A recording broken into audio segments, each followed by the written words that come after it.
Pagulungin mo yung bola mo. Ganun ba yung gulong ng bola? Ikaw naman, ihampas mo yung tsinelas mo. Ayun guys, sa katasan namin maglaro ni Marco. So maglalaro tayo dito sa WePlay at itatry natin yung mga bagong challenges dito. At lalaroin natin ang Liar's Party! So the team card is a moon. Oh my God! Ayan, ito yung card ko. Sige. 2 moons. 2 moons. 2 months. So 2 months daw. 1 moon. 1 moon.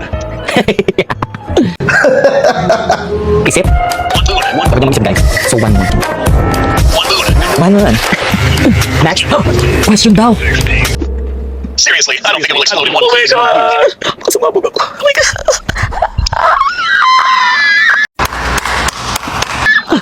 Okay, I'm gonna be serious now. Sorry, hindi ako sumabog. Kung gusto nyo rin ng ganito guys, i-download nyo lang ang WePlay at huwag nyo kakalimutan na rin ang Liar's Party!